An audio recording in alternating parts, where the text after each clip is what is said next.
The legal aid system has suffered 40% cuts over 10 years, and in fact the Ministry of Justice budget has been cut by that amount as well over 10 years. And those cuts are starting to really penetrate across all aspects of the justice system, from witnesses, from victims to defendants, and the criminal bar has had enough. We are a vocational profession. People don't come to the criminal law either as barristers or as solicitors to make a lot of money. And in fact, we are losing lots of our members who are starting out working for very minimal sums of money, working hours and hours and hours for no money at all. The case that hit the headlines in relation to the disclosure problem, that barrister worked for free, and her solicitor, I think, as well, overnight, looking at about 5,000 pages of evidence, and we'll see not a penny for it. So we are taking this action, not lightly, but we are taking it because we have had enough, and we think that the justice system has had enough. We are not taking on new cases under the new scheme, for the reasons I've said. We won't be paid, and therefore there will be no publicly funded barrister to take cases in relation to the new scheme. Well, it's going to take, quite other than the murder cases, which are before the courts within days of charge before the Crown Court, it's going to take some weeks for these cases to filter through to the Crown Courts at the crucial stage of plea and trial preparation hearing, which is where the pleas are entered and the timetable is set. If this isn't settled before then we're going to see court lists, judges sitting in empty courts, essentially engaging with prosecutors and perhaps the odd representative from the Public Defender's Service stepping in when and where they can. It's not valuing criminal advocacy by cutting fees by 40% and picking out those cases that may pay the most at the top of the tree, which would have people like me, QCs, undertaking them, is cherry picking. No member of the bar will take a new case, whether it's paid more under the new scheme or paid less, because the scheme itself contains not a penny of investment. The Ministry of Justice took a small envelope of money and moved it around to create this new scheme. It was always envisaged by the members of the bar who negotiate it with them that there would be more investment, that some of these cuts would be reversed. That hasn't happened. It doesn't look as if it's going to happen. It affects both sides of the profession. The bar has had enough, and the Ministry of Justice, if it does value criminal justice generally and advocacy in particular, should do something to restore the situation. I mean, when I was chief in the Northwest, I had to reduce my budget by 30% in 3 years.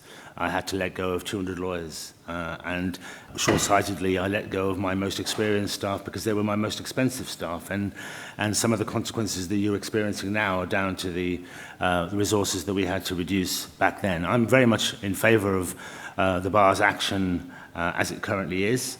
The way we've been able to protect the NHS is the users, the patients speak up, and we should encourage and support victims, witnesses, the users of our service to speak up in support of all the fact that it is going to be decimated if we continue in this current vein. I would say on legal aid that it affects solicitors, barristers, and it is a real problem that their fees have been cut and the amount, but also it affects defendants. So we've got an increasing number of unrepresented defendants anyway in the magistrates' courts, because what they've done with legal aid is that they have frozen the threshold by which you can get legal aid. So that means that more and more people who are not rich, can I just say, middle-income people in the magistrates' courts can't get do not meet the threshold for legal aid and can't afford to have a lawyer.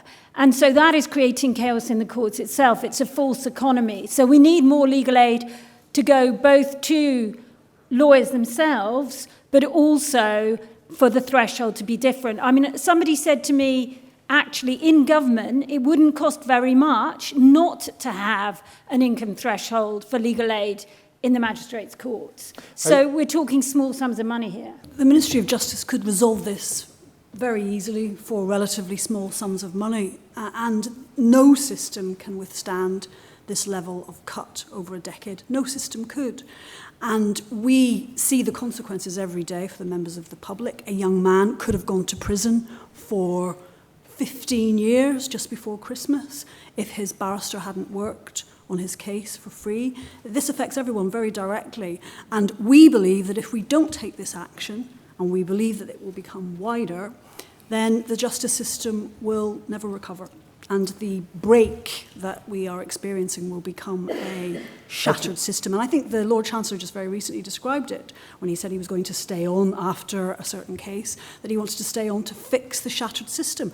I thought that was quite an optimistic thing to hear. When we have the incidents just before Christmas and just after around disclosure, they come down to the fact that it doesn't just start with the prosecution team. I was Chief Executive of the Police and Crime Commissioners for a year and a bit, and I can tell you that policing has had the same impact. We've lost experienced officers. There is fewer officers carrying out supervision. It's often seen as a tick box exercise. There's a substantial amount of tunnel vision. They focus on the suspect and that's it. So the issues that start there, but they go all the way through the system. And of course, the police would turn around and say, yes, we've had a massive reduction in our budgets. The court service would exactly say the same thing. So Angela was absolutely right. At some point, you've got to draw the line and say enough is enough. My issue isn't with the fact that's what we should be doing, because we should. It's how.